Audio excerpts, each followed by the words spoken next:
comment allez-vous? Bon Ramadan? Est-ce que vous étudiez durant ce mois sacré? J'espère ça. Aujourd'hui, on va commencer par la cinquième unité, les angles et les arcs dans le cercle. Il y a dans cette unité 7 leçons. On va essayer de prendre les leçons qui se ressemblent ou bien les leçons où on a les mêmes idées ensemble. Comme aujourd'hui, on va expliquer la leçon 1 et la leçon 2 en même temps. La leçon 1, angle au centre et mesure de l'arc. Leçon 2, relation entre l'angle inscrit et au centre interceptant le même arc. On commence. D'accord, commençons par la première ou bien les deux premières leçons. On a le cercle de centre M et on a les deux rayons AB. MA et MB sont deux rayons. Alors que la partie qui se trouve entre AB, les deux lettres AB sur le cercle, sur le périmètre du cercle, cette partie est appelée arc. Voilà, et voilà, c'est le symbole de arc. Arc, c'est comme l'arc-en-ciel. Arc. Une partie du cercle, une partie du périmètre du cercle. Et de l'autre côté, l'arc qui est le plus grand, AB, c'est aussi un arc. Mais pour faire distinguer entre les deux arcs, on met une lettre, par exemple C, et on dit c'est l'arc ACB. C'est l'arc qui est le plus grand. Maintenant, DE, c'est un diamètre. Et DE, ce diamètre-là, on dit qu'il intercepte l'arc DAE et l'arc DCE. Ce diamètre intercepte, c'est-à-dire coince. Les deux arcs DCE et DAE sont coincés, sont interceptés par le diamètre ED. Donc, puisque le diamètre de DE ou bien ED coupe la cercle en deux parties égales, on a dit le diamètre c'est un axe de symétrie, donc les angles qui sont 360 degrés, qui sont les angles du cercle, sont coupés en deux. Donc, l'arc ECD et l'arc EAB, ou bien EAD, pardon, chaque arc est égal à 180 degrés, car sont la moitié du cercle. Comme on a dit maintenant, l'arc est mesuré par les degrés. L'arc DAE égale 180 degrés, c'est-à-dire les angles qui se trouvent dans cet arc, les angles qui sont coincés dans cet arc sont 180 angles, ou bien 180 degrés. Mais on a dit aussi que l'arc c'est une partie du périmètre. AB c'est une partie du périmètre du cercle. C'est pour cela que je peux mesurer aussi l'arc en centimètres ou bien comme longueur et non pas comme mesure de l'angle. C'est pour cela on peut dire que longueur de l'arc est égale. Alors longueur d'un arc, alors c'est la partie du périmètre du cercle, est égale à la mesure de l'arc sur 360 degrés fois le périmètre du cercle. On se rappelle que le périmètre du cercle c'est 2 fois pi fois rayon ou bien diamètre fois pi. Et la mesure de l'arc, c'est à calculer dans l'exercice ou bien il peut être donné par la question. On va voir des exemples après, des exercices, comment on calcule la longueur de l'arc. Et à la fin, AB et BE, l'arc AB et l'arc BE, sont deux arcs sont appelés adjacents. Pourquoi adjacents? Car il y a le point B commun entre les deux arcs. BE, BA. Alors il y a un point commun entre les deux arcs. C'est pourquoi on dit les deux arcs sont adjacents. La même chose, je peux dire que l'arc DA et AB sont deux arcs adjacents, car il y a le point A qui est commun. Maintenant, si les arcs sont égaux, alors les chordes qui les interceptent sont aussi égales. Voilà un exemple. On a dans le cercle M, AD et BC sont deux chordes qui interceptent, c'est-à-dire qui coincent les deux arcs AD et BC. Si on a les arcs AD égale l'arc BC, donc la corde AD est égale à la corde de BC. Donc, et inversement, si on a l'arc ou bien si on a la corde AD égale la corde BC, donc on peut dire que les arcs AD et l'arc AD et l'arc BC sont des arcs égaux. C'est la même chose. Si on a deux arcs égaux, donc les chordes qui interceptent ces arcs sont égaux. Et si on a des chordes égales, donc les arcs interceptés par les chordes sont aussi égaux. Puis, si on a des chordes parallèles, ou bien si on a une tangente aussi à la cercle qui est parallèle à une autre chorde, par exemple ici AB parallèle à CD, ou bien si on a une droite tangente au cercle qui est parallèle à AB ou bien parallèle à CD. Donc, on peut dire que la mesure de l'arc AC est égale à la mesure de l'arc BD. Les deux arcs ici sont égaux. Si on a deux chordes parallèles dans le cercle, donc les arcs qui se trouvent entre les deux droites parallèles ou bien entre les deux chordes parallèles sont des arcs égaux. Maintenant, on a un cercle de centre M, les deux rayons BM et AM, et on a la mesure de l'angle AMB 80. L'angle AMB est appelé un angle au centre, car le sommet de cet angle est le centre du cercle. Alors chaque angle dont le sommet est le centre du cercle est appelé un centre ou bien un angle au centre. Donc, AMB, angle au centre, égale à 80 degrés. Alors, l'arc intercepté par cet angle, c'est-à-dire l'arc AB, qui est coincé par cet angle, est égal à la même mesure de l'angle. Donc, mesure de l'angle AMB égale mesure de l'arc AB. Les deux sont égaux ici dans cet exemple à 80 degrés, sont égales à 80 degrés. Donc, l'angle au centre intercepte un arc. Si l'un est égal à 80 par exemple, alors l'autre va être égal à 80. Donc, l'angle au centre qui intercepte un arc est égal à la même mesure de cet arc.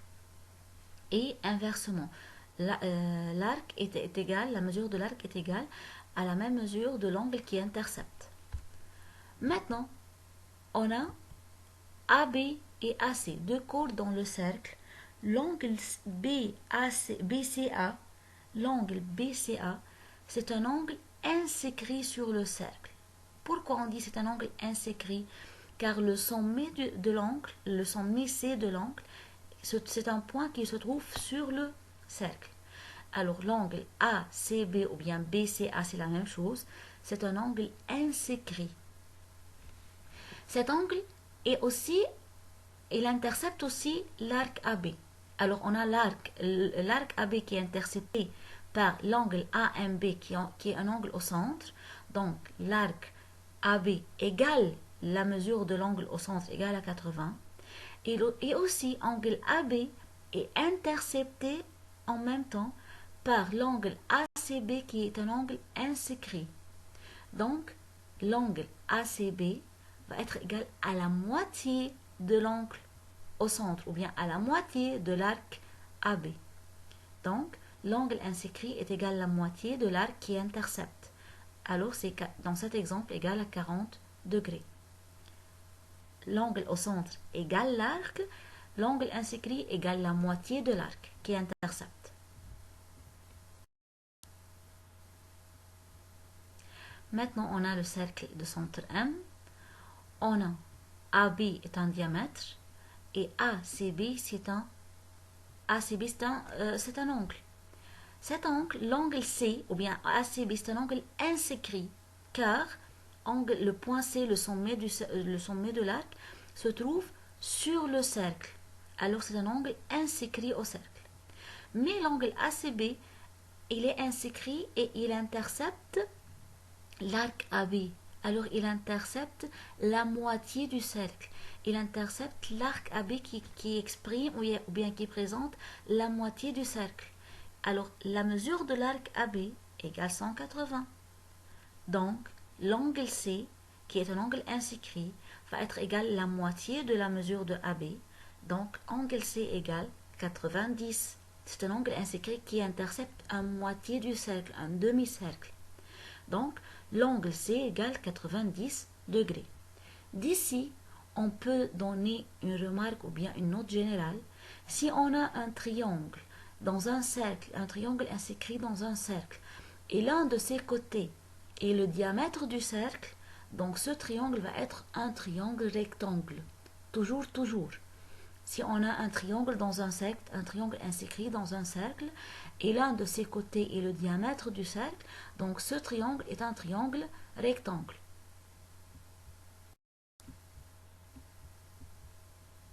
Maintenant, on a dans le cercle M, on a AB et CD deux cordes qui se coupent en E, deux cordes séquentes qui se coupent en E. Donc on peut dire que l'angle CEB ou bien l'angle AED, ce sont des angles intérieurs, se trouvent, ou bien des angles qui se forment dans le cercle, à l'intérieur du cercle.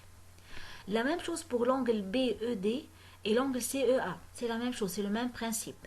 Mais moi, dans cet exemple, je veux parler de l'angle BEC ou bien l'angle DEA. Ce sont deux angles opposés par le sommet. BEC et DEA, ce sont des angles opposés par le sommet, donc ce sont des angles égaux. Les angles opposés par le sommet sont des angles égaux.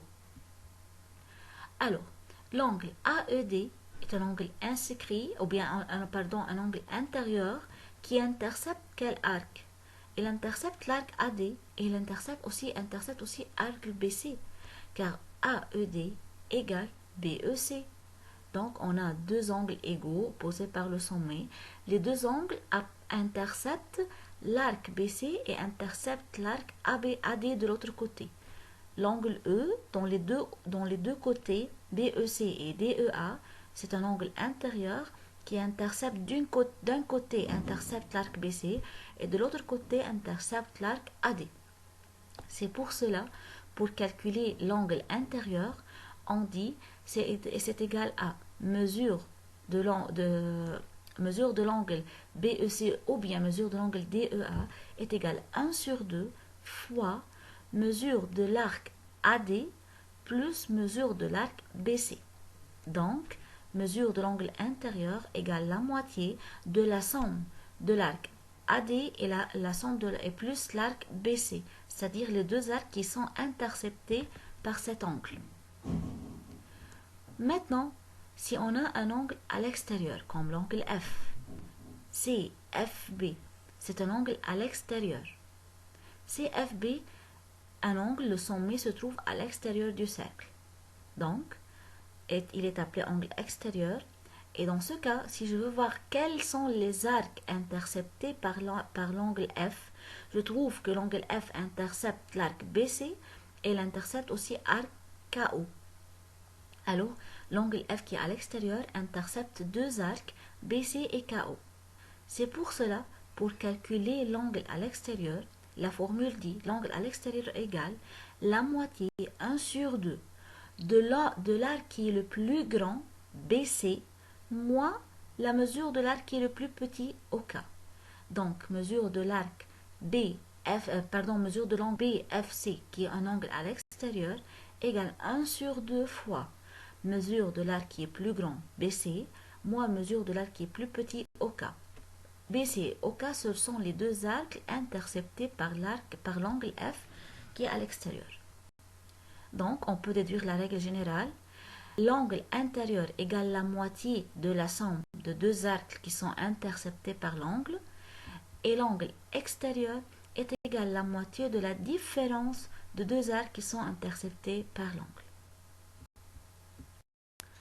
Voilà mes chers, ce sont les deux premières leçons de cette unité. Ne sont pas difficiles, il n'y a pas beaucoup de démonstrations dans ce cas-là, seulement il y a quelques notes et il y a des formules pour calculer les angles. Angle au centre, angle inscrit, angle intérieur et angle extérieur.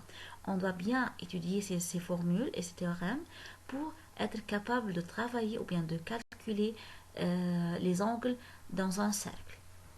À bientôt.